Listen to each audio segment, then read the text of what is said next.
it's possible to manipulate weather using massive energy resources that are available, as Tesla would say, through the ether. And we've tested these systems. We have prototypes available now. We have a prototype actually that's stored in Arizona, and we've used it on in the Pacific.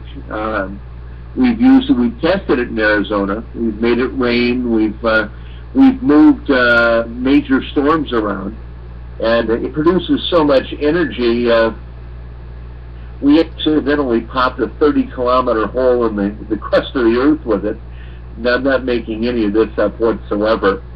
But when we tried stopping storms that were heading towards Japan last year, we found that our attempts to move storms were being blocked by planes who were drawing chemtrails.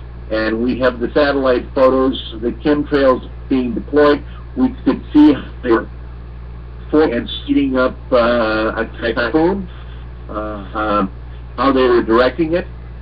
And toward that end, we had to apply considerably more energy. We had to sense and destroy the chemtrails by using energy, what we could call energy weapons, but if I keep calling them weapons, then they'll end up being regulated. What really surprises me is that we're able scientifically, using I'll call non-ordinary, we have the ability to deploy energy systems that are far more powerful than the weapons that we stick on the top of our missiles. Were we so inclined, we should do considerably more damage. And frankly, we are not inclined, as we have no business developing weapons, and we're certainly not going to do it. But we have the capability. I certainly have the capability of cooking cities if I wanted to, or making entire nations unlivable. That technology was developed decades ago. It's there. It's extremely real. And one of the critical issues here is that the people who have developed the technology are scientists, and it's like watching a bad science fiction film. They don't have a really good idea of the consequences of testing these energy systems, be it plasma physics or Tesla systems. I've got a pet bull puppy that's wrestling with me right now. Would you please stop that? Yeah. But when talking to them, they don't understand that when they're experimenting with weather, this last winter here in the Midwest was the worst it's been in these ages. Even right now, we're barely getting leaves on trees now. A lot of things didn't survive the winter, and winter was engineered. This was very, very unnatural. We had several polar weather centers that brought over the Midwest and left here just to see if they could do it. And at one point, they were trying to bring a freeze to Mexico City. They got most of the way there. And the idea that people used so much gas that schools were closed for days, that perennial plants here have died off en masse, doesn't seem to bother them. Scientists are not, as far as nice people go, if we all died, they wouldn't care. They look on the convenience. Go ahead, Clay. Well, you mentioned these weapons. Now, I lived kind of in the middle of White Sands missile range for a while, and there was one time I went up on there's an observatory on the mountain across the street from my home, and I knew most of the guys in there because they stopped and bought magazines from me. But we went up there on a tour, and I asked him, "What are you doing up here?" And it was a joint Israeli-American project called the Airborne Laser. And while the actual range was classified, they said, well, we can hit the O in God on a dime in the hands of a running man at 50 miles. Don't think you'd leave much of the hand left, or the dime for that matter. But it's quite possible that it was something like that that brought the space shuttle down right there over that observatory on top of, in the middle of New Mexico. Well, I've been getting out of hand here. I've been, you know, I'm a gunsmith, and like many Americans, as a hobby, I build, you know, ARs of varying kinds. I've got an old Colt HVAR 20-incher. And you know, a match weapon in 223, and I've got a laser sight on it. I've got a 500 milliwatt laser sight on it. At 500 yards, I can smoke a hole in the target probably easier than shooting it. Since the thing is, you know, it's got a huge barrel on it anyway, that's like dragging around a car. You know, it pretty much doesn't matter. This is not a real portable weapon. It's just something for, you know, shooting 2.5-inch groups at 500 yards if you've got the optics for it. I don't even call it shooting anymore when when you've got a weapon sitting in a stand and you're watching the target on television. None of this has the al fresco that we learned at Edson Range back in the 1960s in the Marine Corps. But as far as energy weapons go, we have a significant number of new weapons online, and the overt things the government is working with. They had a laser program that they were developing with Boeing, where Boeing was going to take 747s, put giant chemical lasers in them that filled the entire plane. And then 24 hours a day, fleets of these were going to fly around and around Iran in case Iran was going to fire a missile so that they could shoot it down. Now, this was going to cost more money than the American gross national product, but Boeing was willing to do this. An unimaginable boondoggle, especially considering, if any of you out there don't know this, but Iran never really bothers anybody. They're delightful people, relatively social. They're a bit religious, not that religious, by the way. Their Ayatollah is actually kind of a cool guy. Their president, Rafsanjani, he's really great people. I mean, pretty much everybody likes him. They had a free election, which we don't have here, and I'm going to be there for the fall, working at a film festival as a invited by the government. And hey, the only thing that's really wrong with Iran is, what kind of country would have the best caviar in the world and not have champagne? No. I've got a big issue with that. I'm going to take it up with them. Have you met Kish? Have you met Kish at the Kish Foundation, the guy that created a flying saucer that has pretty much a free energy available, and I think he's got a foundation and everything else. Nuclear physicist. Clay. Yes. I have a partnership with them. Ah, wonderful. Yes, I work with them. Yes, their technology works, and yes, it's part of the new physics. Yeah, I've said. Let me ask you how far off I am. I said the reason we've got so much top secret UFO stuff is that they don't want the people to know that we could have lunch on the moon, at a base on the moon, and be back in time for dinner and never use a drop of gasoline. How far off am I? That's entirely true, yes. Now, these energy weapons, Dr. Judy Wood has been getting raked over the coals by the 9/11 truthers out there because she talks about the dustification of the World Trade Center, and other than outside of a nuclear weapon, a nuclear bomb planted in the basement of those towers, I'd say she'd have to be kind of right on, or have something to go in there, because I don't think normal demolition would have done that.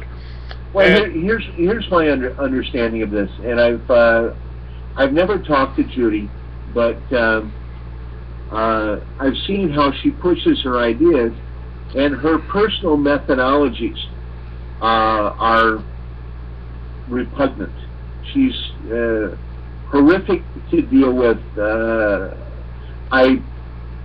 I think anything that she gets involved in, she poisons. Her ideas are intelligent. There's excuse me, there's little question about that. There's no evidence that an energy weapon was used, though it's very possible one may have been, and that would have been, they're available and they can do that. She's right about that. But she herself is destructive. As far as the 9/11 truth people, I mean, people that claim to be 9/11 truth, if you're not a scientist of some kind, or have an experience in intelligence, military, or law enforcement, 9/11 truth is mostly right now government informants is the largest group of people there, and most of the rest are crackpots. The Defense Intelligence Agency believes that the World Trade Center was destroyed with 2 40-kiloton third-generation nuclear weapons, fusion only. Last month, the New York Daily News published an article outlining how 70,000 New Yorkers were suffering from cancers that can only be described as radiation poisoning.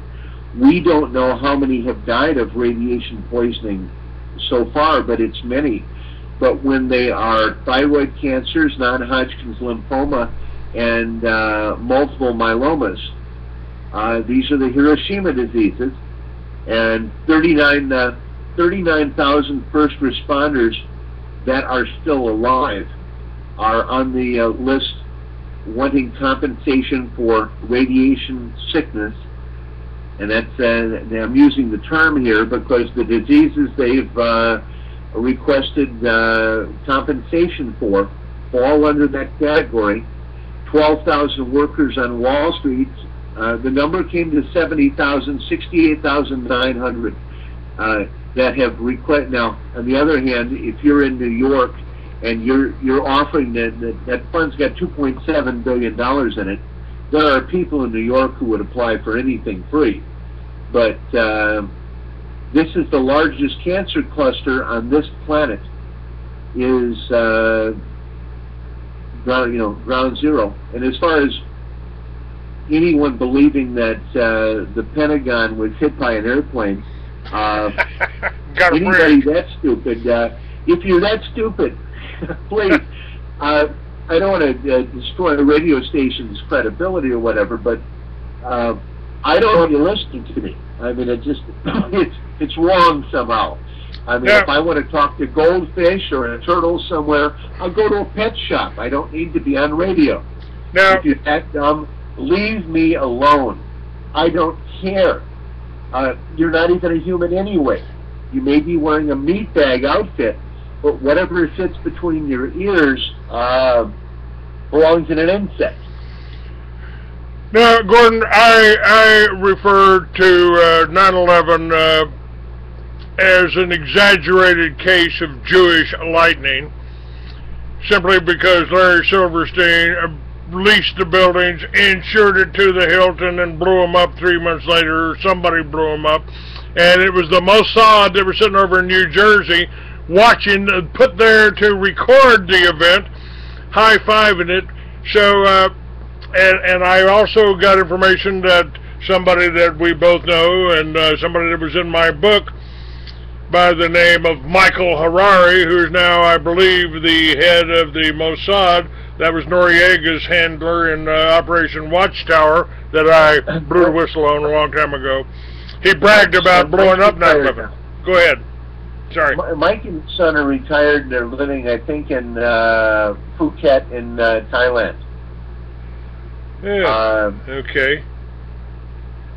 And yeah, I have people down there. You know, oddly enough, you know, I work in defense, and I work with Israeli companies. I work with Israelis openly because in defense they're prime suppliers for a lot of technologies. American technologies that Israeli companies have stolen are resold to, and I'm with a Swiss-based defense firm. I can use technologies that I couldn't export from the United States. I can buy them from Israel and export the technologies, and I need them. The countries I visit need those technologies, and I couldn't do it without the Israeli partners that took those technologies. Because otherwise, I'd have to negotiate with the U.S. State Department, and I'd rather eat my own foot than talk to Susan Rice. Well, you know, I have... As much as I pick on the Israelis for being for the damage they do, I don't mind having a country in the Middle East that they have a good court system. They've got an active political system that has a lot of, certainly a lot of fighting goes on, you know, between sides. I like that. It's, you know, it's very interesting. They have some effectively run companies. I don't mind doing business with them, as long as those companies are not located in areas where they are illegally using Palestinian resources. You know, there's a set of rules here. But as far as dealing with people, I have, you know, I travel in Africa and the Middle East. I'll be in Africa next week, and I will have Israelis from the intelligence system with me, you know, there, and we've been friends for a long time. I don't have the bad feelings about this. We have a lot more things wrong in the world. One of the things that's been done, and I'm finding this increasingly the case, Israel is a very easy target. They do a lot of distasteful things. They just don't. The 66-year war against the Palestinian people it's one of the most obvious cases of injustice on earth. Israel has some horrific leaders, terrible leaders. But in the same hand, when I have to compare Israelis to the Bush cabal or the Bush-Rockefeller cabal, I'll take the Israelis any time. I can at least talk to them. We have these things that are going on in Ukraine right now, and I'll mention websites here, veteranstoday.com. I'm senior editor there. There's a large editorial staff. At one time, I pretty much ran Veterans Today. That's years ago. Veterans Today is a large collective effort of both readers and the editorial staff and writers. And it's out of my hands. I sit on an advisory board as an advisor and a contributor. It's a large organization. It's an extremely large news organization. It's very powerful. Press TV in Iran is a great resource. I don't agree with everything there, but it's better news than anything I get. I read in Israel. I read the Times of Israel, which is run by Shin Bet, their intelligence agency. It's really not bad as far as news goes, nor is Haaretz. Another Israeli news, Russia Today. I follow Russia Today, and then if you want to try something new, there's a Russian journal called New Eastern Outlook, and you'd have to search on Google New Eastern Outlook. And Clay, I'd recommend that you do that. The lead story today is written by me. It's called War on the Cheap, and it explains how, what this allows me to do is to translate it into Russian and to reach the Russian people and the Russian government. And many of us from Veterans Today and elsewhere, we formed a partnership with this publication, which is part of the Russian Academy of Science. New Eastern Outlet, did you say? New Eastern Outlook. Outlook, Just type that into Google. Okay. Now, if you're in front of a computer, do it now. I do a lot of writing, Clay, and I sent an article into them yesterday, and not always, there are things I just can't, year after year after year after year, I can't write the same things. They may need writing, but I feel stupid doing it. I'm not Johnny Carson. I'm not David Letterman. This is ridiculous. But you have to learn. Your writing has to change. Your ideas have to be more effective. I turned out something that I like. If you get a chance, you might want to share it with an audience. But it explains some of how the U.S. has started fighting wars using false flag terrorism by hiring jihadists. Clearly, pretty much anybody who follows events knows that the U.S. has always run Al-Qaeda. But what we are doing in Ukraine, these attacks in Odessa last week were horrific.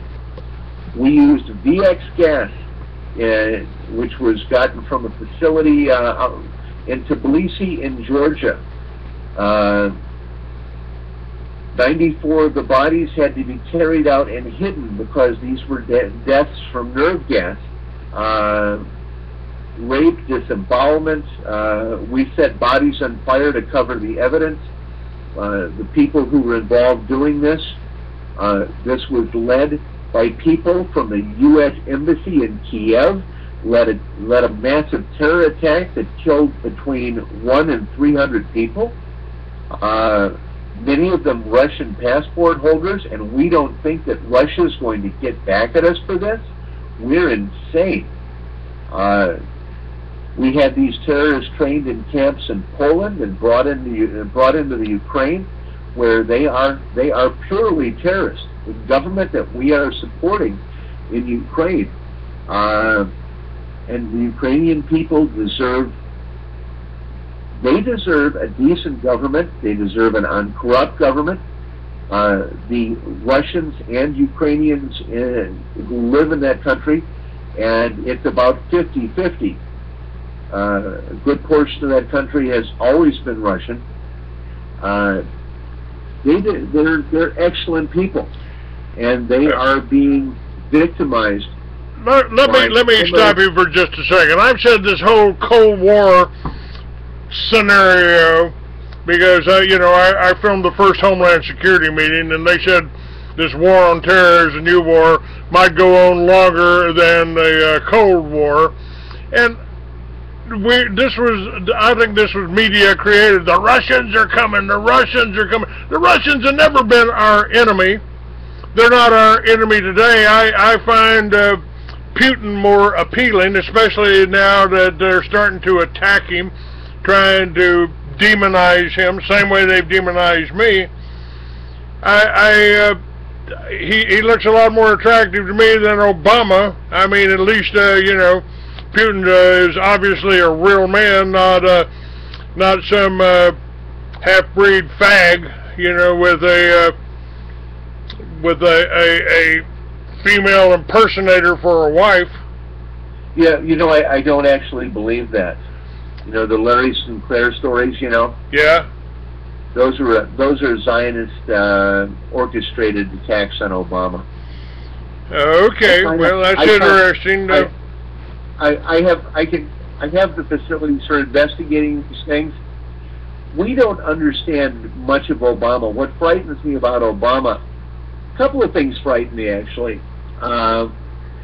that he believes some of the stupid things he actually says. That frightens me, that he's that stupid. However, compared to Bush, Obama's a god. His domestic programs, a high minimum wage, we need a $15 minimum wage in this country. I want it to go to $10.10 for sure.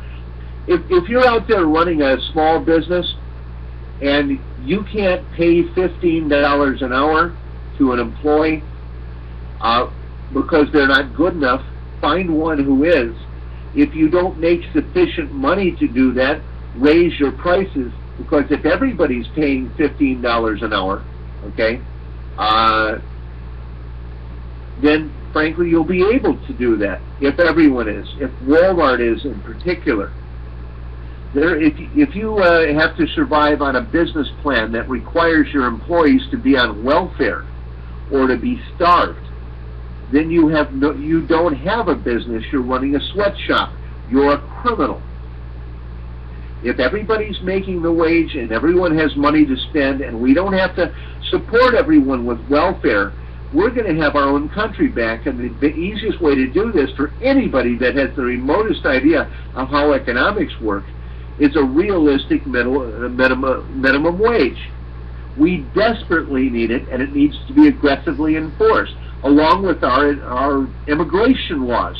And if you're wondering why we have millions and millions of illegal immigrants in the United States, the Republican Party did this. They started in California with Mr. Reagan in the Imperial Valley Growers Association.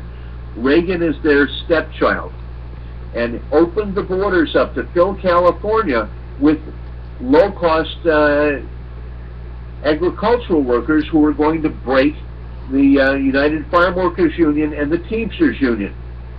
Since then, they have flooded this country with illegal aliens. The National Association of Manufacturers, the U.S. Chamber of Commerce, the Heritage Foundation, the Potomac Institute. These are just some of PJ Media. And if I want to say a few things about this, if you want to know who's responsible for putting out this propaganda about the continual scams about Obama, it's a company called PJ Media. You want to know who helped plan the murders in Benghazi? Look into PJ Media, who they are. Pajama Media, PJ Media. Look into Senator Ted Cruz. If you want to have some questions about what terrorism is, look into Ted Cruz, John McCain, General Paul Vallely. You'll learn about what terrorism is in this country. And then look into, this is the most frightening thing we've been coming on, two things recently that have become major issues. The relationship between the Clintons and Bushes, and that we may have an election with Jeb Bush and Hillary Clinton in 2016. That'll be the last election the United States has where Tweedledum and Tweedledummer are running for office. You'll pray to have Obama back. You know, whatever Obama's done, he's got Chuck Hagel and Marty Dempsey in there, and you know, you get these emails all day long, you know, clever little graphics in them, bizarre little stories. They are invariably not just false, ridiculously made up. You know, this Larry Sinclair spoke before the National Press Club. No, he didn't. He spoke at the National Press Club. Why did he do that? He rented it. The Heritage Foundation rented the building for him because you and I could rent the building and we could speak at the National Press Club. Right. Now, only you and I would be there. But, you know, it's one of the ways you know you're dealing with a scam. Anybody that's that introduces something before the National Press Club, now, they're in the building. The building is rentable by anybody. It's considered a free speech zone. But this is how you know you're dealing with a crook. Look who pays the bills, and it's Zionist fanatic organizations. Who, you know, if you're gonna look at why President Obama is so popular, and he really is, why he's 10 times more popular than Congress, it's because the Zionists hate him so much. How could he be bad if the Zionists hate him? They hate Clay. Obama did smoke a lot of pot in his college days, and I certainly don't hold that against him. Hey, Clay, would you vote for it? First of all, we now have somebody in the Oval Office that has smoked a lot of marijuana. The last guy was an addict and a drunk. This guy is a pothead. Is that an improvement? I don't know. But I don't want to see anyone running for public office that's never smoked marijuana. It means that they're a narc. Well, you got people like Clinton that didn't inhale. That means he's a lying son of a bitch. Oh God, yeah. I just can't stand that kind of idiotic rhetoric anymore. Now let's stop there for just a second, because what's happened in Colorado is actually what I wrote about and talked about 45 years ago that needs to happen here. I've said that marijuana, or cannabis, is the plant of renown the Bible talks about. We've got, and I was excited, Gordon, when they got medical marijuana. Got it in 20 states now, I believe. I was excited when we got it in Arizona. I said, wow, I may not be a criminal anymore. This is great. This is great. But guess what? I can't get medical marijuana. I'm too friggin' healthy. And I said, the reason I'm so healthy is I've been smoking it for 45 years, you idiots. Well, in my case, I'm a gun owner. I help run a large publicly traded company. The option of using drugs isn't there. You can't drive and use drugs, although I suspect that people on marijuana are less likely to kill you than drunks. I noticed your Skype's acting up a little bit. Can you still hear me? Yes, sir. I can hear you fine. Cool. Okay, because I just usually we get cut off. One of the things I want to take a chance to talk about here quickly is the issue here with Cliven Bundy, who I don't hate. The welfare farmer that everyone's crying over. Well, the rest of the people in this country are being enslaved. What we have found here, and we're building evidence toward this right now, but this protest in Nevada is largely being run by the FBI under a program called Identify and Contain. And the FBI is directly employing or has blackmailed a number of people in the alternative media. They missed the two of us, but they've gotten almost everyone else. We have a list that's coming out, but all of those involved in that protest are people that are working with the FBI, and this is a very insidious program. It's COINTELPRO 2.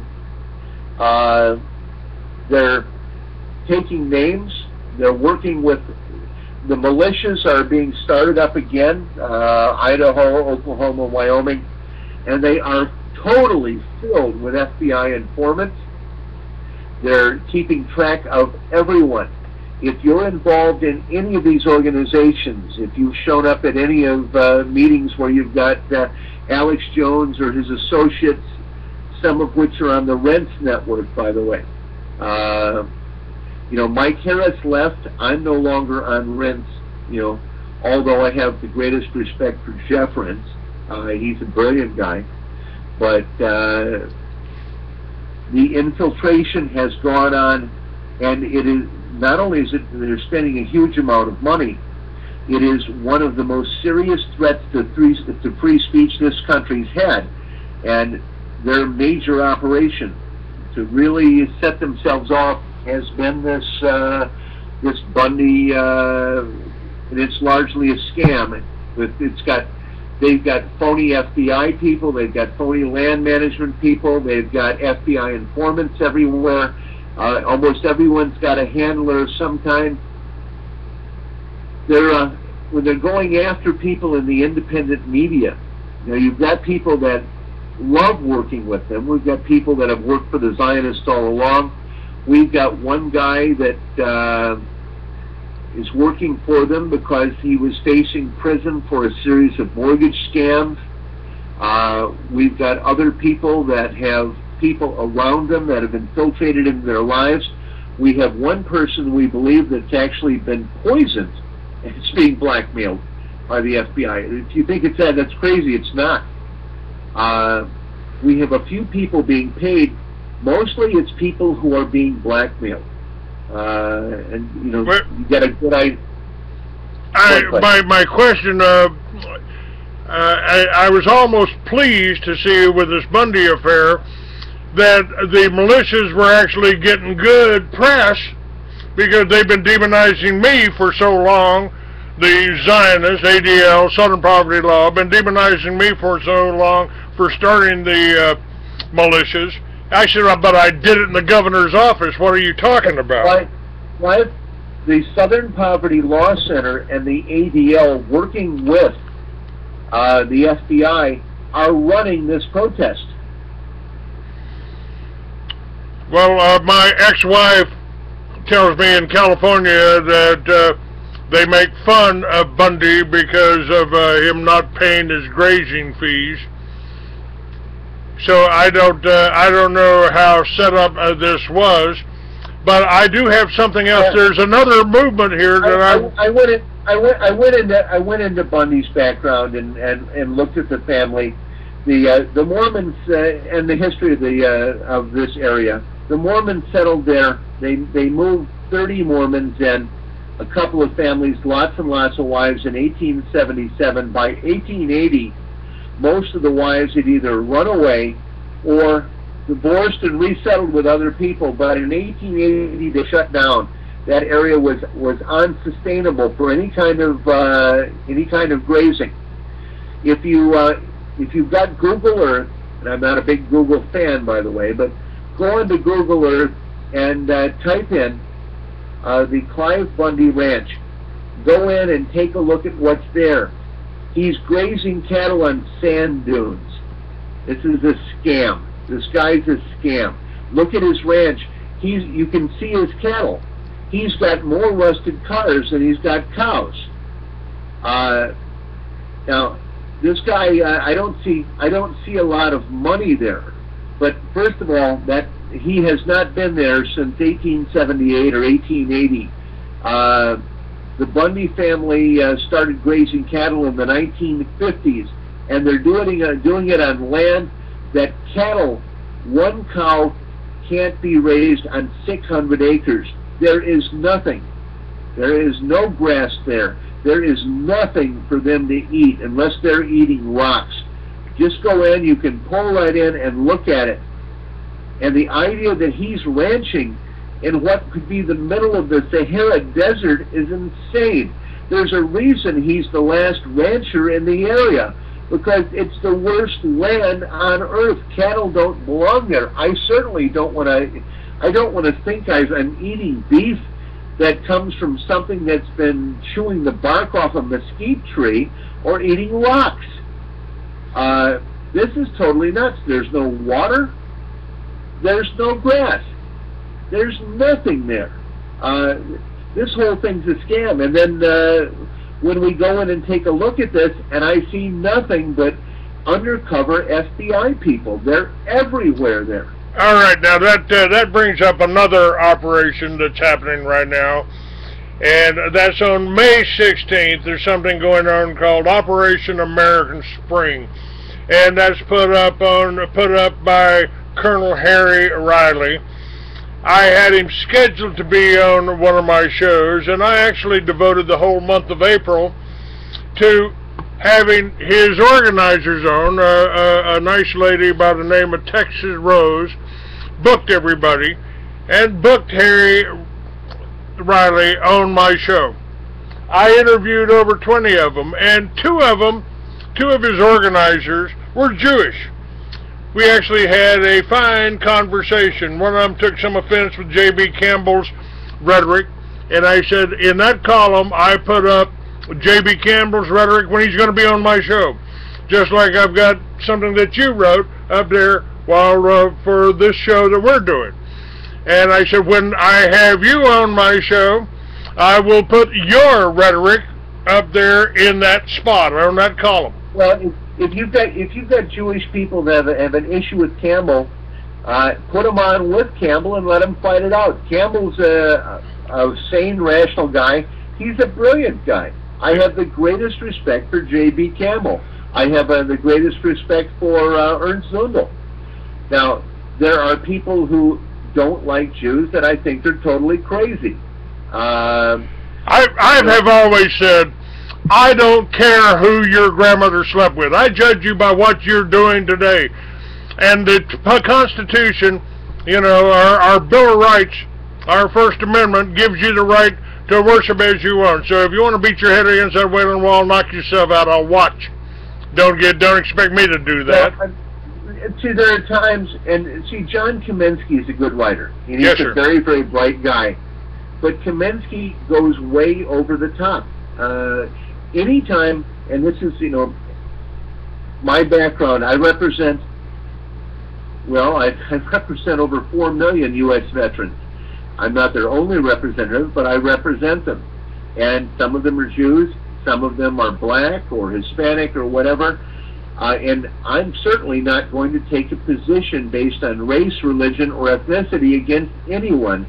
It would be wrong. How can I run an organization when I'm against some of the people within it? So I run Veterans Today is a polyglot of Jews and Russians and Arabs and whatever. We're everyone, and I have no beliefs of this kind.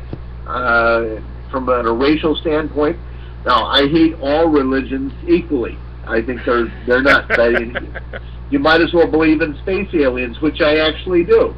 But and that's as rational. You'll see a spaceship every now and then. Look for God. You find God, let me know. You know, but I see spaceships. I've touched them. I know they exist. And God, we're not so sure. He wants to call. You know, I give him my number. You have him call. But no, I'm a progressive liberal. I'm a multiculturalist. If somebody wants to marry someone of a different color or religion, it's totally fine with me. I don't care if people are homosexual. I just don't care, because it could be your own kid. What you do in the privacy of your own home, of your own bedroom, that's your business. I don't care about that either. I don't care what color you are. I don't care what religion you are. You want to hug trees? I got a pair of tweezers I can loan you if you want to pull splinters out.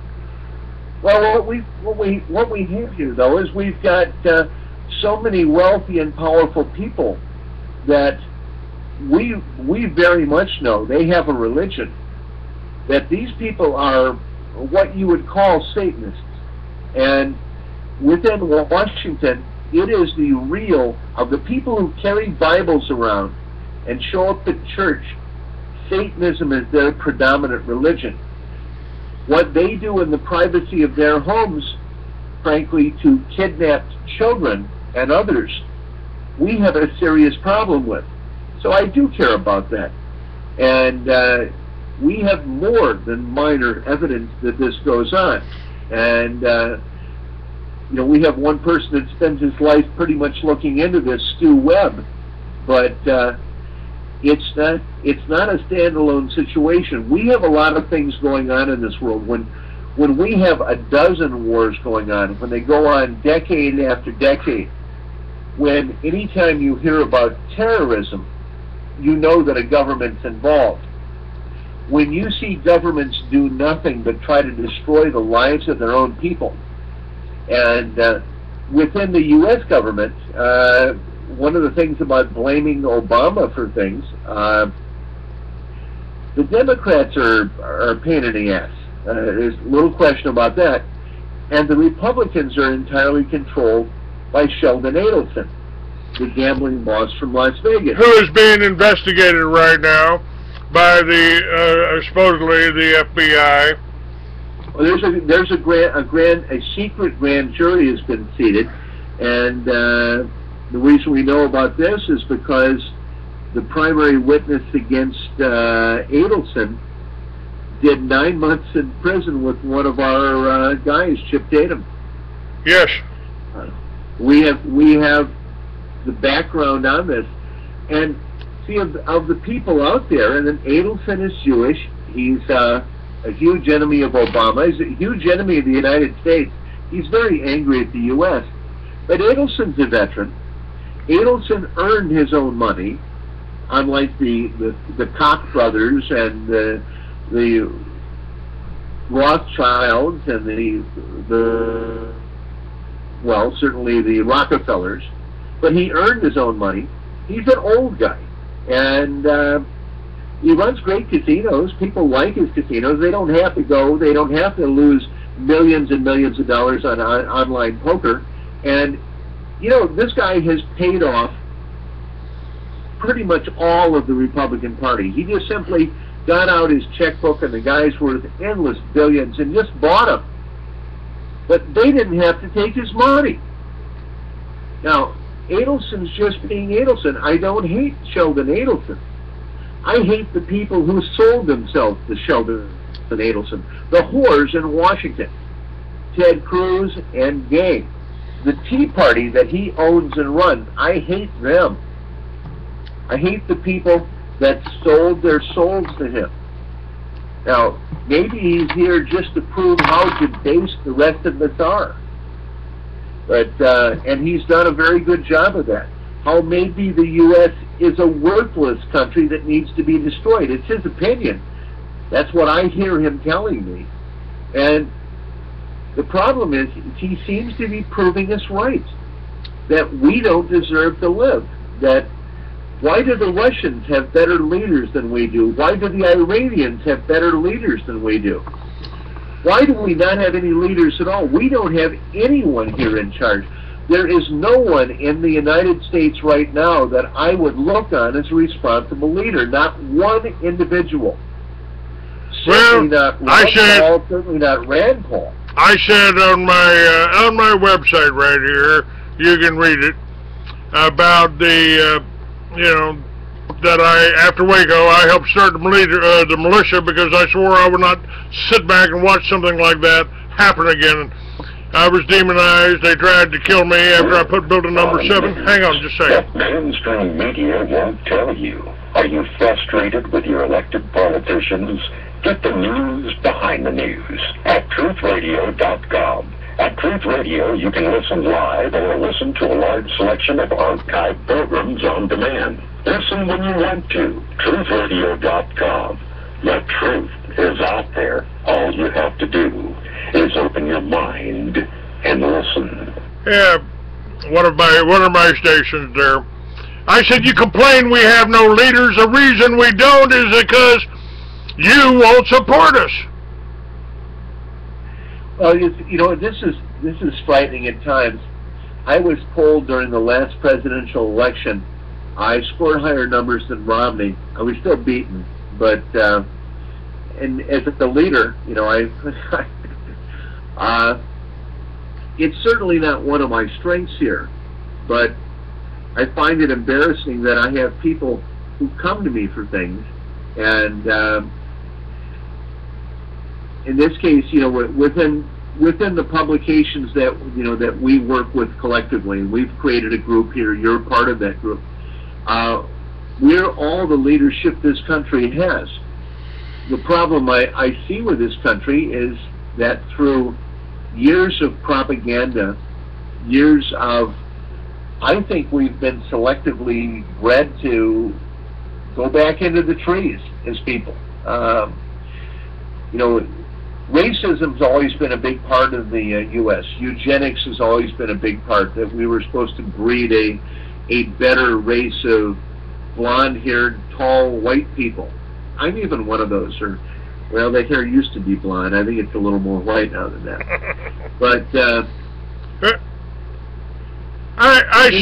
I say on my site here, I said, you know, that almost all of our programming is based on creative fiction. I said I grew up watching television cowboys fight Indians, thus justifying the senseless and needless slaughter of millions of indigent Americans. Their warriors did fight for their homeland against the English, Spanish, and French invaders. We owe a debt of gratitude to the tribes like the Iroquois, who our Constitution was modeled on their confederation of tribes. It's I said I've tried to point out that those who try to enslave or control us, we must fight evil without becoming evil. As Willie Nelson, one of our great American heroes, said, "My heroes have always been cowboys, but I do not hate Indians. My brothers, our fathers and grandfathers, all veterans, fought the Germans, the Chinese, the Vietnamese, the Russians, Iraqis, Afghans, and Jews, but we should recognize that we were all victims of our own criminal controllers, our own governments, and we should find a way to work together without hate or fear. The lines have been crossed too many times to point a finger of hate at each other." Well, you're getting pretty good at this, Clayton. Well, I've been trying. You know, I mean, I've said, Obama, tear down that wall between us and Mexico. Replace it with tables. And abolish all the laws against victimless crimes in this country. And let the Mexicans, the Peruvians, the Colombians bring all their products up here, lay it on the table, and let Americans go down and buy it. That would be real free trade. And you know, it would... the idea about Mexico, for instance, you know, I find the Mexican people some of the finest people in the world. I love traveling in Mexico. It's dangerous in some areas to the point of being unsurvivable. And I am very concerned about not just the welfare of the Mexican people, the welfare of the American people who live around that border.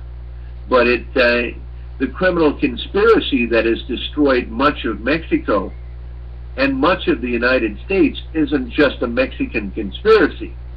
These drug gangs here wouldn't exist without the banks that launder their money, without Bain Capital, without the Walton family, without the Clinton family. They wouldn't exist.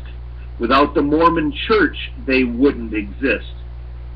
And for anybody that isn't familiar with any of these concepts, these are not based on wild internet rumors. I have hours and hours of meetings with drug enforcement officials and FBI, where we've discussed these things openly. They allowed me to record this. At some point, I may clean up the recordings and start playing them, where they name names one after the other of the people that are involved in bringing these drug gangs through the entire United States. There's no foreign conspiracy, no Jewish conspiracy, no cartel conspiracy that would take over the United States if it weren't for people around us that are immoral, that are heartless, that are...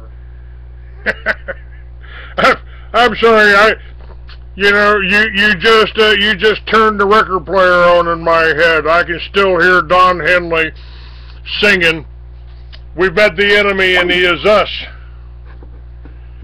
Hang on here, I think I just lost somebody. Problem with this call. Let me see if I can get it back here. We lost Gordon, we lost everything here.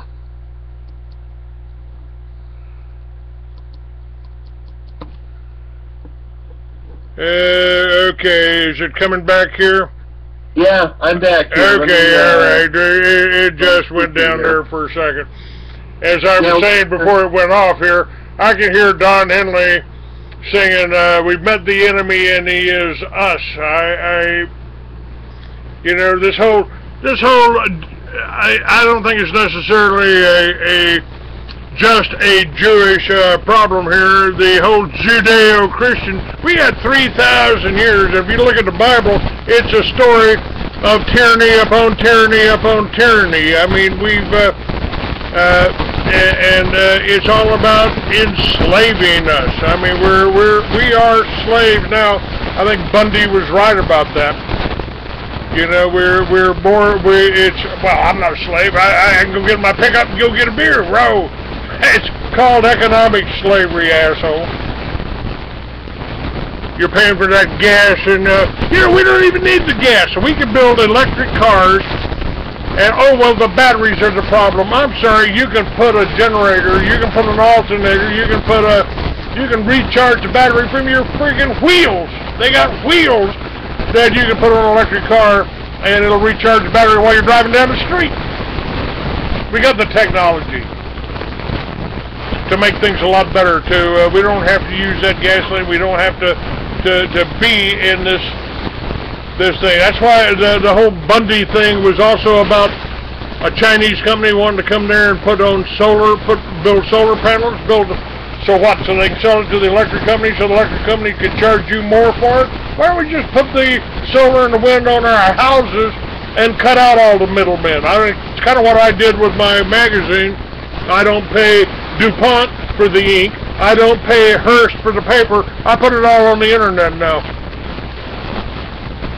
Well, Clayton, you know, we've got a 1 square mile plant here in Toledo that manufactured the finest solar panels in the world, and it's standing empty. A square mile employed thousands of people, and those Chinese solar panels do not work. They're not worth putting up. They're not worth shipping. If they were free, they'd be expensive. Gordon, I've said my whole Liberty Village concept, I planned that for like 5 acres. And I wanted to move homeless veterans in there and let them, give them room and board. All they got to do is milk the goats and pull the weeds and mend the fences and protect the place. And that same thing could be done in every square block across America. And it's starting to happen. You know, there's a company called Bright Farms that is putting solar panels on the roof of the grocery store. They're putting greenhouses on the roof of the grocery store, growing the food hydroponically, and so when you go in the store to buy a head of lettuce, it came downstairs on the day it was picked, and you can take that home with you and eat some food that's good for you, like my grandmother used to grow in her backyard. Well, one of the things you'll see if you go to my YouTube channel, other than the last 2 weapons I built, I just put together a 300 blackout AR with a hammer forged FN barrel and actually pretty much all American parts, with the exception of fighters fairly fast defense stock, which I don't know about that. I'm going to get God for that. But you'll also see me putting up a greenhouse. And as much of the food I eat as I can, I grow. You know, I don't raise cattle, I don't hunt, and that's a failing of mine, because I could hunt, and I shoot fairly well. I was a Marine sniper. Maybe I think it's not fair here, but yeah, I would raise food. I've got a farm in Kentucky, and my wife will not live there, but I have enough land to grow everything I eat. And you know, this is one of the Liberty Village things here. Is I tried to turn this farm over for use by veterans. I have a fairly large home. I've got outbuildings. I've got a tractor. I have enough arable land to support, you know, half a dozen families, and I tried to do this. I tried working with the VA. I tried working with as many groups as possible. The only hope we have for getting any of this done right now is if Lee Wanta finally gets paid. And for those of you who don't know about Lee Wanta, you might want to look at his book on Amazon.com, which would be White Swan, Black Hat by Marilyn Barnwell. But Lee Wanta has a pay order from the signed by the President of the United States for $4.5 trillion. The taxes on this, we can talk about the national debt, by the way, but the national debt is slightly under $10 trillion. A good percentage of the national debt listed as national debt was never even authorized by Congress, much less talking about the illegal Federal Reserve System. Now, it's imaginary national debt. A lot of this money we simply don't owe. But Wanta has agreed to give me initially $2 billion of money that I want that money now to make sure that every veteran in the United States has a job, has somewhere to live. We have the funding to build a high-speed rail system that connects this entire country. We can initially, in the first week, we'll hire 50,000 people in the first week. We'll hire 2 million people to operate this. And we have the money to do it. We have the money. The money is under the control of the IMF right now. We've gone to court. This money is real, very real. We want to be paid. We want our money now. And this money is here to repair the United States, to rebuild our infrastructure, to put Americans back to work, to pay off our national debt. We have the money and it exists. And it's being blocked. It's being blocked by Federal Reserve banks. It's being blocked by the Bush family. We need the money to fix this country. We have the expertise. We have the economists who are capable of doing this. I'm one of them. We have the will to do it. We have the love of what I don't like every American person, but heaven forbid, if you're here, I want everyone here to be able to work. You know, we've got 6 kids here, and it's, you know, I understand all of this very well. You know, it's totally ridiculous that I'm past retirement age right now. I'm working 2 jobs. Heaven forbid, my wife works 2 jobs. I've got kids that we help support who can't make 1/10 the income we can, for whatever reason that is. But it's time we did. You know, Clayton, I look at our generation sometimes as a failure. I look at what we turn over to our kids. And some of this, whether these elections were free or not, we turned over a government to rules this country that this is a police state dictatorship. There is no question about this at all.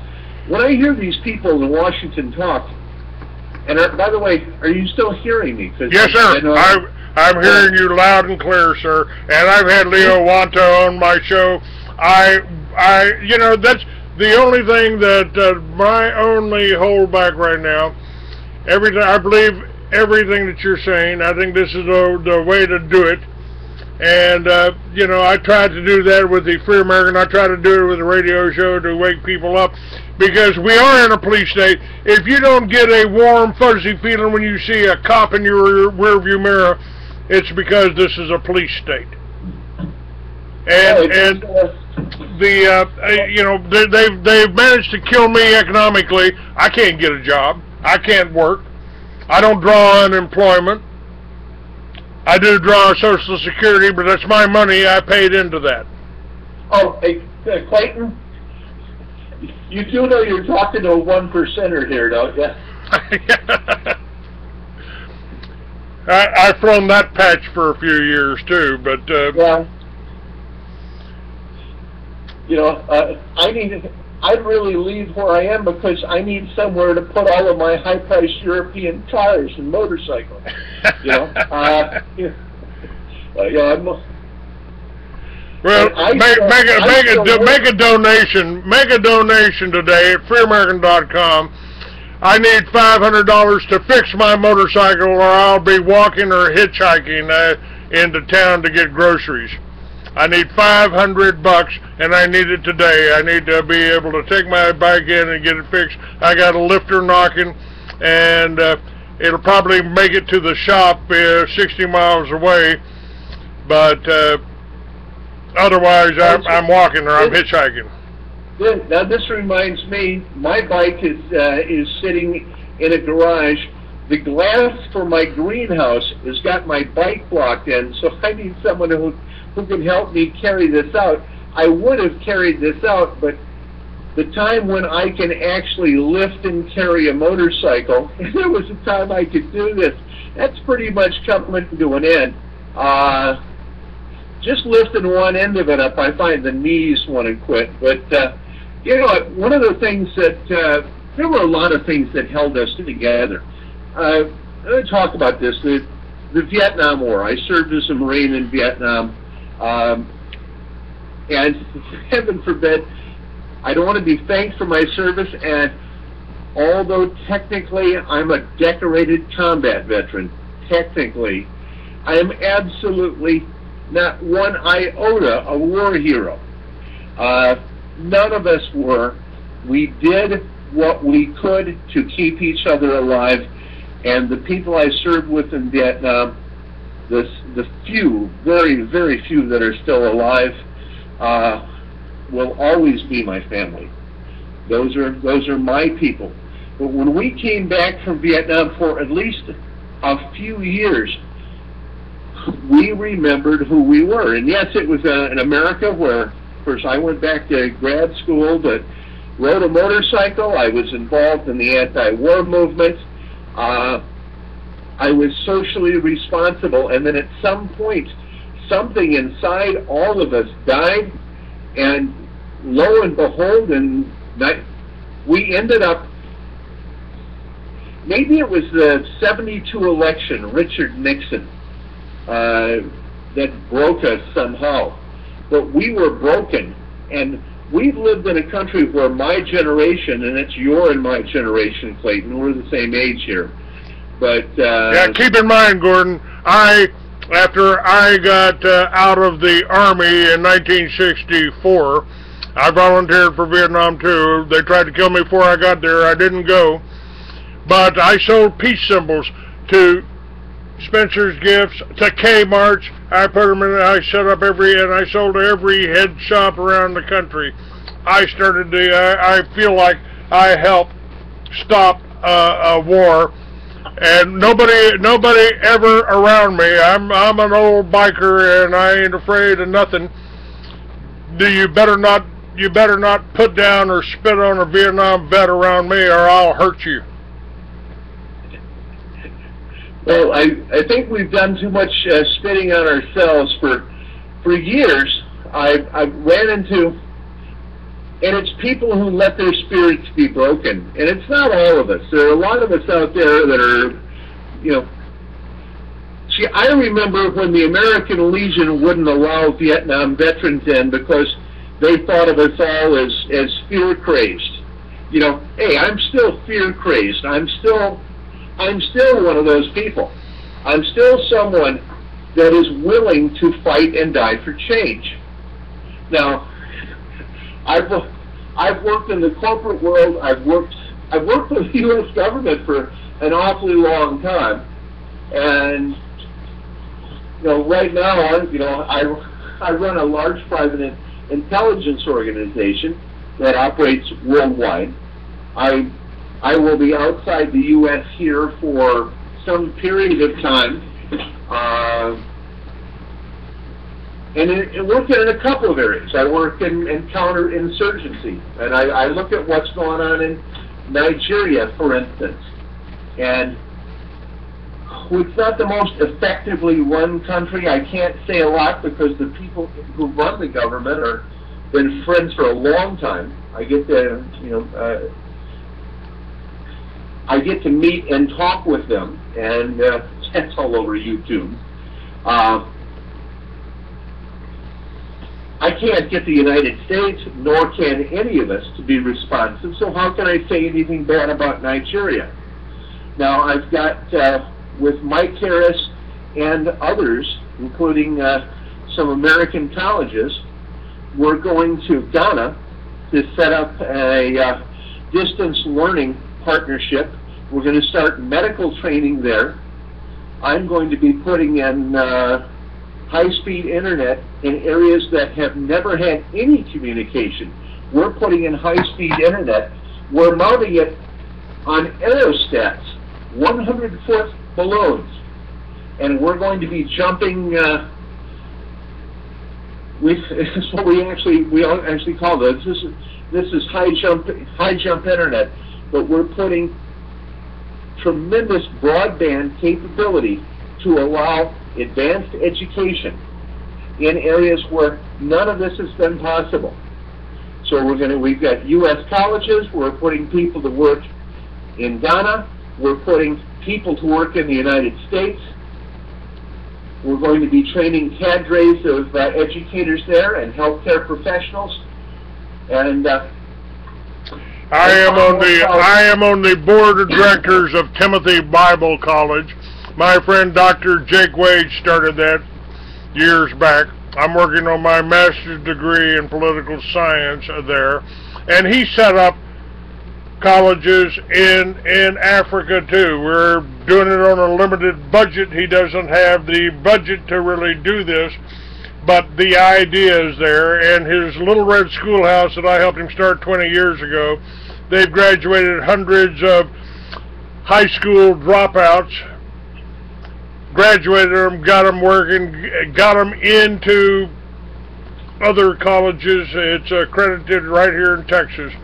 So again, I agree with everything that you're doing, and I'm available to you anytime that we can actually make something like this happen. Well, the key things we're working at here is it's one thing when you just hand someone, this is USAID/CIA, that you give people things. We're going to teach African nations how to manage healthcare properly, how to run hospitals, how to handle medical information. And this is this is our forte initially. The business end is medicine. Heaven forbid, and you know what a disaster it's been here. But we've learned an awful lot by being in the United States, being really stupid. But in Africa, they have never had medical record keeping. You've got a lot of wonderfully educated people there, but we're going to build a healthcare system there. And as far as who's helping, of course they're putting up money. The United Nations is putting up money. The government of the United Arab Emirates is helping finance this. We've got a lot of Americans working very hard. We have a strong cadre inside Ghana. We're going to be doing the same thing in Nigeria and Kenya and other countries. A lot of the guys that we're working with over there, a lot of Americans, are younger vets, mostly special forces guys. I want to thank you guys out there who, hey, I don't appreciate the wars, but I appreciate working with the talented people that you guys have become. Those of you that are still around, and let's mention this, by the way. The suicides we've had with Special Forces personnel, they have been very, very high, and I just, want to tell people that the VA does have a suicide hotline. It does work. Do not kill yourself. Educate yourself, make yourself whole, and we will find something for you to do. There's a country here that needs saving. We need all of our veterans to do it. And we've lost, of younger veterans, Clay, we've lost over 100,000 to suicide. And I wish I were making that number up. I'm not making it up. It's happened. More of our brothers have committed suicide when they got back here than were killed by the Viet Cong. Isn't that true? Yes, that's true, exactly. That, to me, that's a national tragedy. Now, Gordon, let me ask you about one other thing. Let me kind of switch gears here, because this month I was trying to help promote Colonel Harry Riley and his Operation American Spring, and then suddenly he turned on me, called me, says I hate Jews, and canceled anybody that I had that was Operation American Spring. They made him cancel, and he canceled and wouldn't come on my show. What is going on with American Spring? His defense of Israel, I mean, I consider him an Israel firster, and I don't mind somebody like you working with Israel. I don't have any problem with that at all. But you understand, I don't. That Harry Reid, I don't like him. Harry Riley. I don't respect his views. Israeli firsters, you know, I still give Israel a bunch of shit. I still do. And the Israelis I work with. Why do you do this? Because you know what you're doing. That's why. As far as individuals go, I mean, it's our job to be the people we are. Where, you know, I take care of my own kids as best I can. I think I could do a better job. I've got a pile of pets. I certainly take care of an awful lot of wildlife, and my wife and I donate a lot of money toward that direction. It's her belief, and I do a lot of socially responsible things, as do you. This is what we spend our lives doing. But I also try to build consensus, and in the Middle East, I work as a geopolitical analyst in the Middle East. You know, people there are used to seeing me on TV all day long, and the Middle East that we're building still has Israel in it, and it is a largely Jewish, but not a Jewish state, but a Jewish Israel. I need there to be an Israel where Palestinians can live. I need there to be a Middle East where guest workers in country after country are treated decently. And this problem in the Middle East, we're being totally hosed on this. Everything we're being told is a lie. This Israeli-Palestinian stuff isn't what it's about. These Arab leaders are no heroes of ours either. They're greedy, ultra-right-wing, short-sighted individuals. And the Israelis wouldn't have the attitude they had if they weren't surrounded by so many stupid people. Now, Israel hasn't always had the extreme low-quality leadership they've had, nor the population they now have, much like our own, that's been raised on decades of propaganda. So you have some really, really stupid people in Israel, but there are also some very great people there too. We work with anybody that's willing to work with anyone else. I'm not asking for a Middle East without Israel. Israel is always going to have a powerful leadership position because they have a tremendous amount of technical expertise. They are very valuable. The Pakistanis want to do business with them. The Iranians want to do business with them. We need to create a world where these politicians, these warmongering banking thieves are gone. People would get along without this manipulative cabal that's really running this world. We call it the secret shadow government. It is very, very real, and without it, we wouldn't have the problems we have. There wouldn't be a Palestinian and Israeli question. There wouldn't be war in the Middle East. There wouldn't be a civil war going on in the Ukraine and Sudan and the Democratic Republic of the Congo and terrorist attacks in Nairobi every day and a full-scale civil war going on in Nigeria and Mali. Now, Gordon, let me share this. Again, this is from my website right now. It's right next to the show that's got your name on here, Gordon Duff, editor. It's right next to that.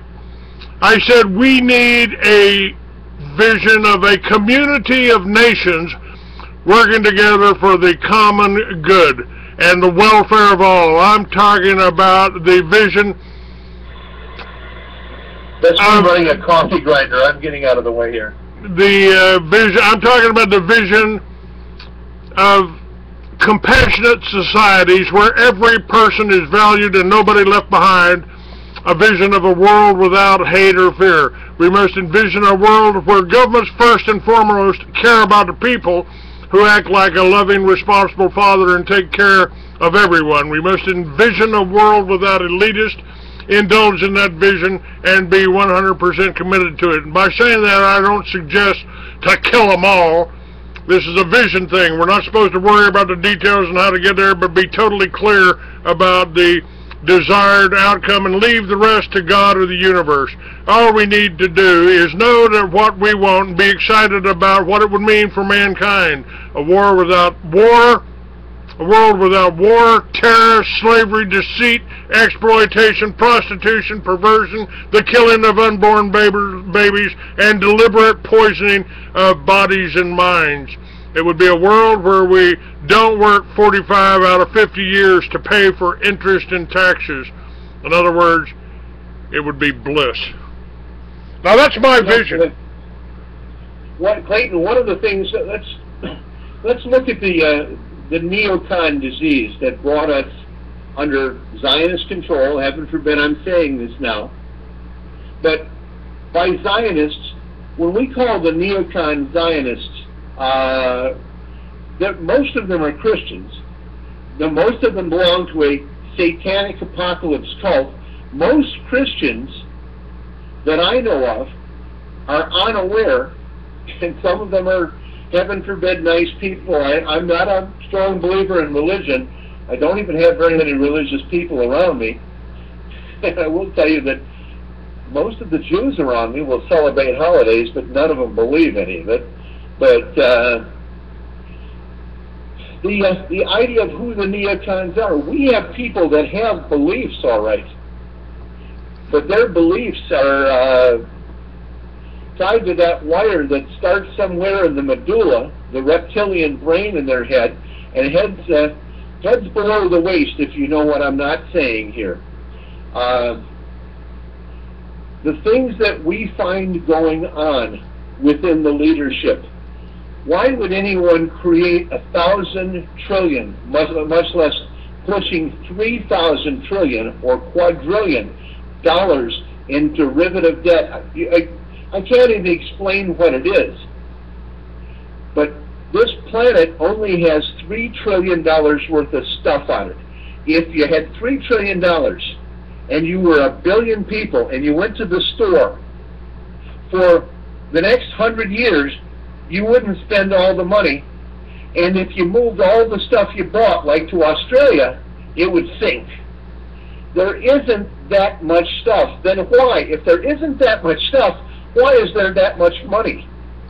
And who do we owe it to? Why do we owe it to them?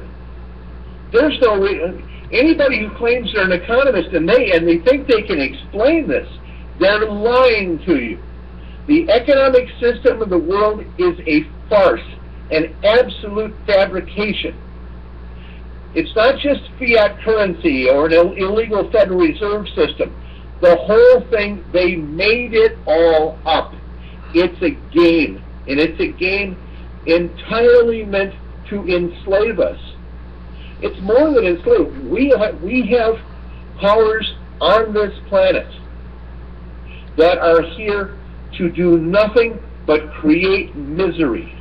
They exist for no other reason than to cause suffering and death. The living standard of this country has gone down tremendously. You know, Clayton and I can go back to 1965 when we were making $1.50 an hour.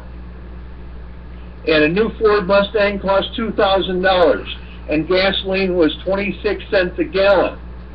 And Campbell's soup cost a dime. Miracle Whip 39 cents. Yes, sir.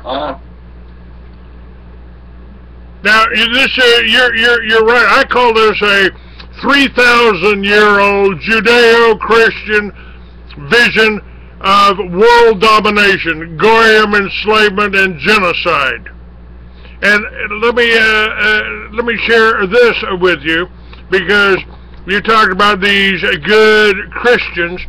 I said, ask yourself why we would allow the murderers of Jesus to create a graven image of his defeated corpse hanging on a cross as the symbol of our new religion. Now, if you look back through history at the demonization and destruction of people and civilizations greater than our own, and the genocide we are still uncovering and exposing today. Go ahead. Well, you're talking about Exodus 22:3 in the King James Version.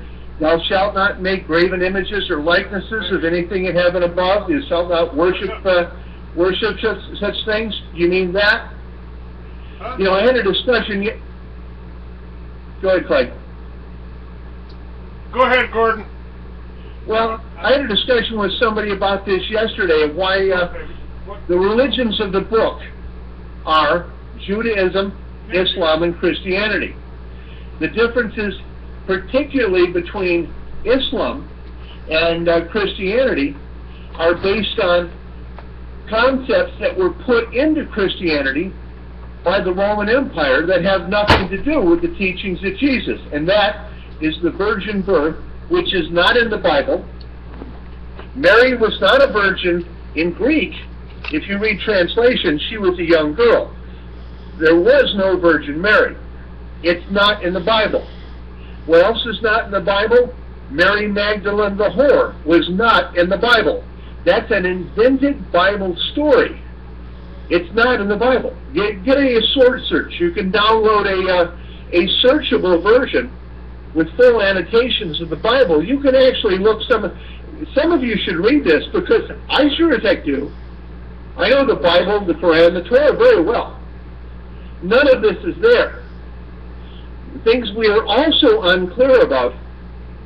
We're unclear about the Trinity. Certainly that. We're unclear about icons, graven images. Yes. Those things don't belong in religion if you're going to claim to be a Christian. You have to go back to Emperor Constantine. You have to go back to the initial selections of books for the Bible. You have to go back to the selection of the Gospels. You have to look inside the Apocrypha and find how many of the teachings of Jesus were suppressed.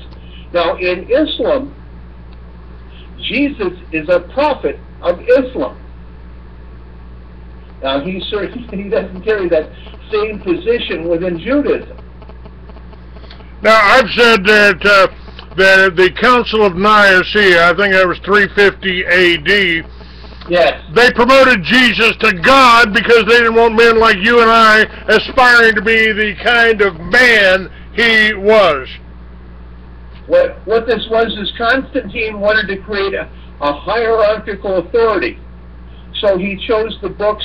It's a very simple question for any Christian. Typically, who was Matthew, Mark, Luke, and John? They were apostles? No, they weren't. They never met Jesus. Well, then, who was Mary Magdalene? Now, if you look within Jewish studies, they have her listed as the wife of Jesus. Anybody out there who has an interest in such things may want to read the book Holy Blood, Holy Grail by Henry Lincoln and others. There was a BBC special, and that's the basis for the Da Vinci Codes. It's an interesting read. But the Christian religion, if you study the first 400 years of the Christian religion, you'll find that what we have now is a fabrication of phony holidays, Druids, Mithraism. You have Jesus as Mithras, you've got Jesus as Hercules, you've got a hierarchical church that is an early Roman or Greek religion, has nothing to do with Christianity at all.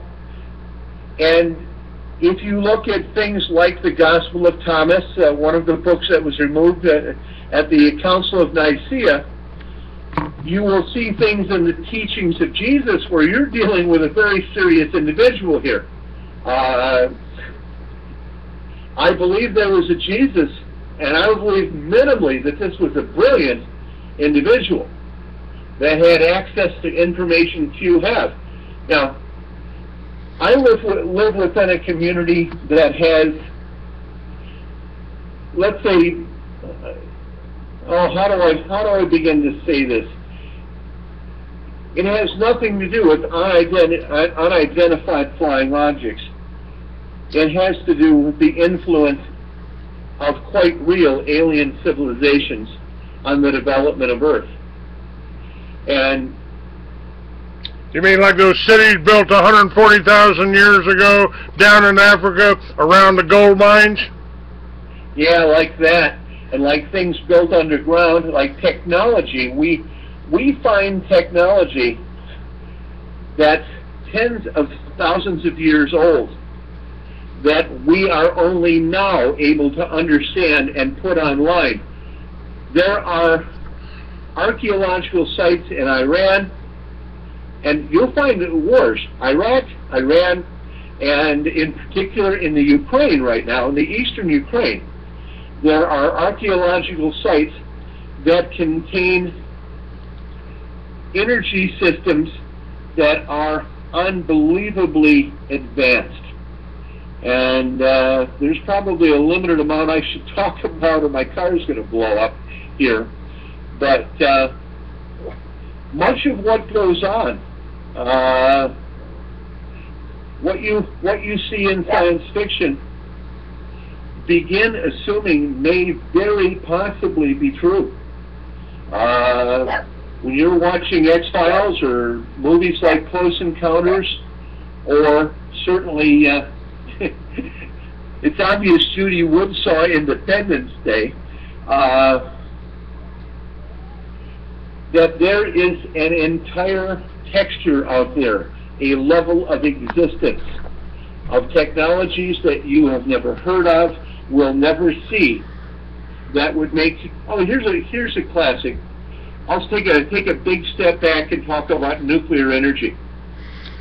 A nuclear power plant, once built, does not produce waste. You're talking about the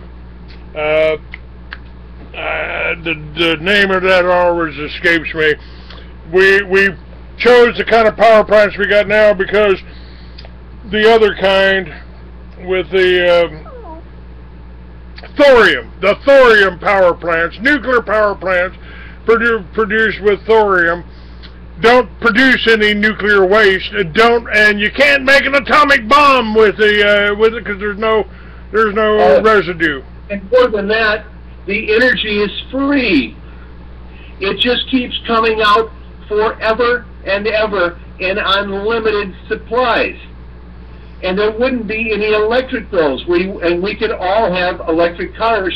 And if you don't think so, take a look at a Tesla, the battery in one of those. And we have technologies far more advanced than that. But those batteries are, not only can you have electric cars, you can have electric cars that drive themselves. You can have electric cars that go 200 miles an hour. And you have electric cars that can go 1,000 miles on a battery, cars that never need to be driven. For electricity, we pay, the electricity can come, doesn't even have to be solar or wind or geothermal. It's free. Right, just as I said, Gordon. We have. Gordon, you can put the generators in your wheels and bolt it onto that car, and as you're rolling down the street, you're charging your batteries. More than that, when we go back to the teachings of Tesla, you understand that we can produce free electricity. We can pull it out of the air, free electricity, and we can transmit it without wires. that everything on this planet can run on free electricity.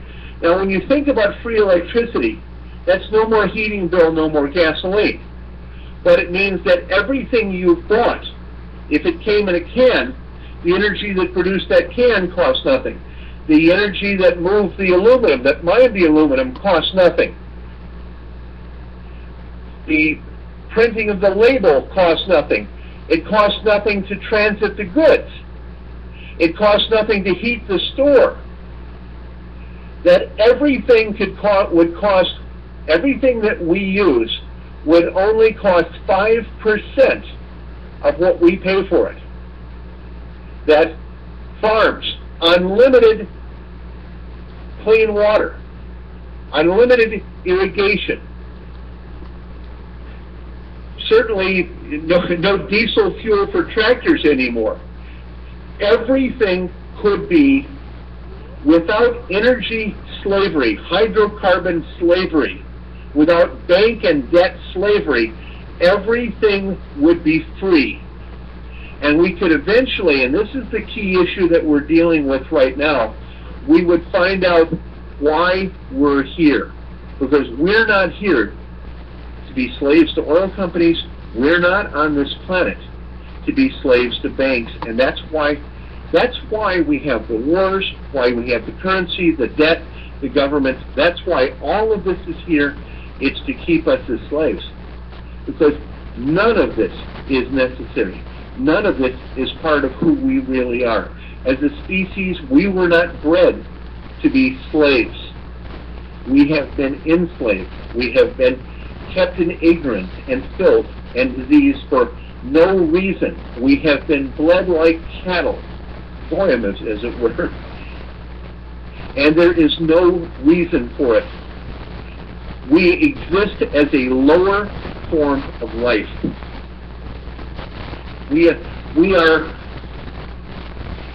We're insects. This is what we've been, and there is no reason for it. We're paying for energy, we're paying for debt, we're being told to hate each other, we're being manipulated to believe bizarre things, and this is where these religions come in. I'm sorry, I could sit down, I probably need to be awfully drunk, but I could certainly invent a Bible. And I could invent certainly better saints than the ones we talk about. I could certainly have invented a better God than the thing out of the Old Testament. Because that guy, that's not anybody I can get behind. In a novel that I wrote 45 years ago that may be published this year, I had a lot of research to do. And I've got it now put up on disc, and so I'm able to edit it. I wrote about a technology that used UFOs or that were built in Atlantis or before Atlantis. They had a worldwide civilization, and they built these ships. One of them was called Heaven.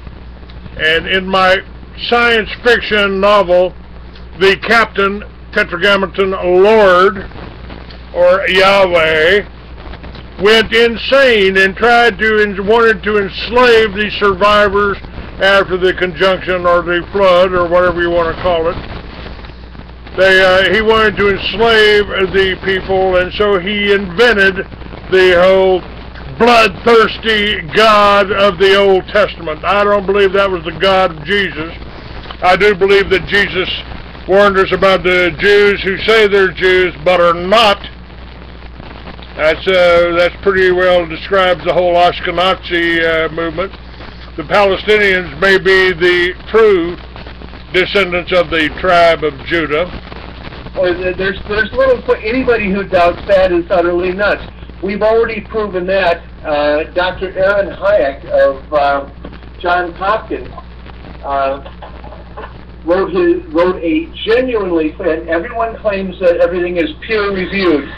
This is a real peer-reviewed paper that 97.5% of the world's Jews are Germans, Poles, and Russians, like the rest of us. I can't hate people for their ethnicity when we all have the same ethnicity. Yeah, one of my friends just said something like that. He said he was talking to somebody about what was going on, and he said it ain't the Jews, it's the Germans. And I got to thinking about that, and let's see, the Rothschilds, we think of them as Jews, but they were Germans. They were Germans. The Bauer family. Yeah, the Bauer family. And, you know, I'm descended from the Wolfs and the von Bayers. You know, that was my ancestors.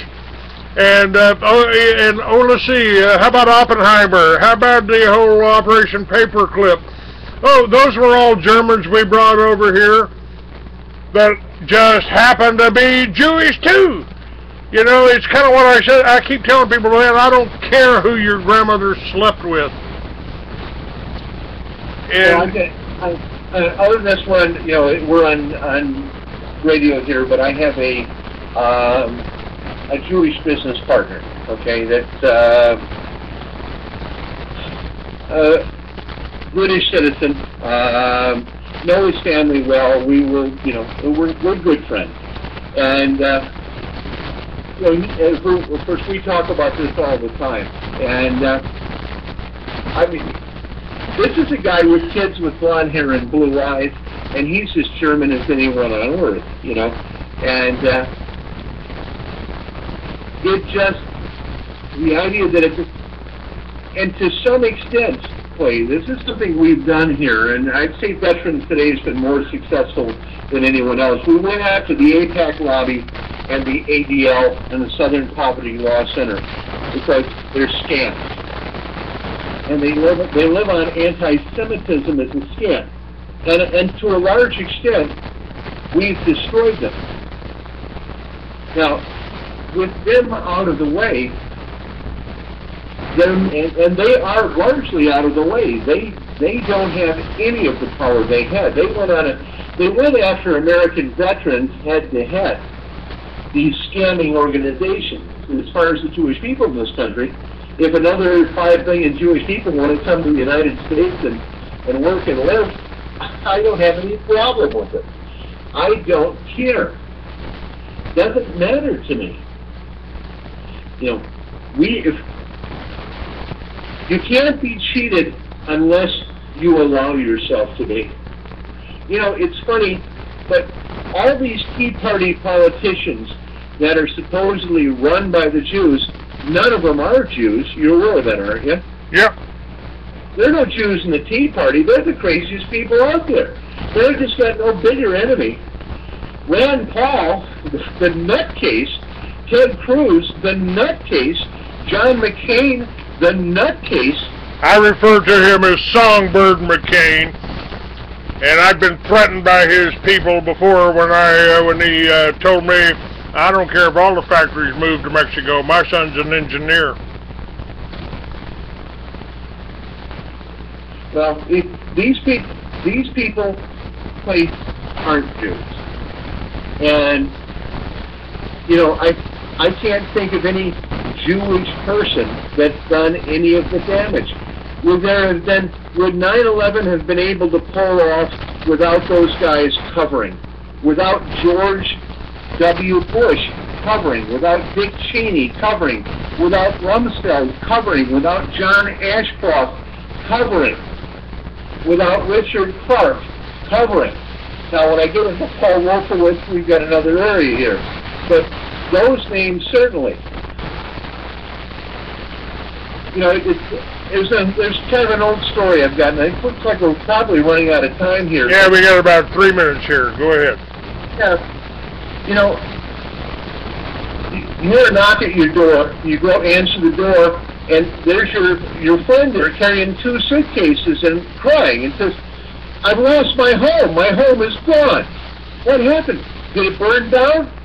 No, I put a for sale sign on the lawn. It said house for sale, $300,000. And then some guy came on the porch and said, I see your sign. Here's $300,000. I want your house. And now I'm homeless. I don't have a house anymore. Well, we lost America because we sold it. We have 100 million weapons here.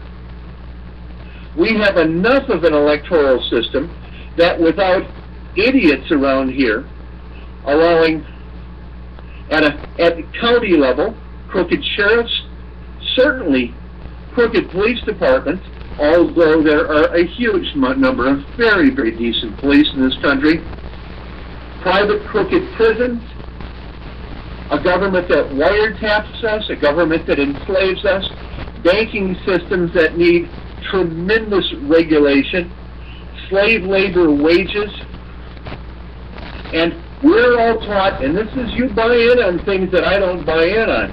If people want to have abortions, if they don't want to go to church at gunpoint and talk to the cowboy Jesus, they shouldn't have to. Clay, we ought to be out of time by now. We're out of time. Gordon, thank you for just one more quick ending here. What do you think is going to happen? How many people do you think are going to show up for this Operation American this spring? And what's going to happen when they get there? Supposedly they're going there unarmed, but the way Harry Riley is talking about Obama, they could also, everybody that's following him could be charged with something. That Harry Riley, what he wants, that he's a prime advocate of slave America, and he doesn't like Obama because Obama is not bad enough for him. And this American Spring people are people who want a police state, and we have too much freedom for these people now. These are the people that are using their anti-government feelings because our government isn't bad enough for them. They want one that's worse. They want Bush, Cheney, Rumsfeld, and Ashcroft, Gonzalez. They want them back. And I'm sorry, I'd hang them all from trees, all of them. I'd put them, as Alex Jones says, I'd lock them all in FEMA camps. We need FEMA camps. We need wiretapping to keep track of these people who would steal our freedoms through deceit. And that's who, to me, these people are. Well, they are the enemy. I know something's wrong with Harry Riley. I hear something's wrong with Harry Riley. He had a chance to come on my show and put his views forward. I appreciate you having the balls to do that. Gordon Duff, Veterans Today, veteranstoday.org. Click on it. Go there. The best reporting, the best publication out there. Of course, next to mine there, Gordon. God bless you. We'll have to test that one out sometime. All right, sir. God bless you. Thank you. What's really going on in the news that mainstream media won't tell you? Are you frustrated with your elected politicians? Get the news behind the news at truthradio.com. At Truth Radio, you can listen live or listen to a large selection of archived programs on demand. Listen when you want to. truthradio.com. The truth is out there. All you have to do is open your mind.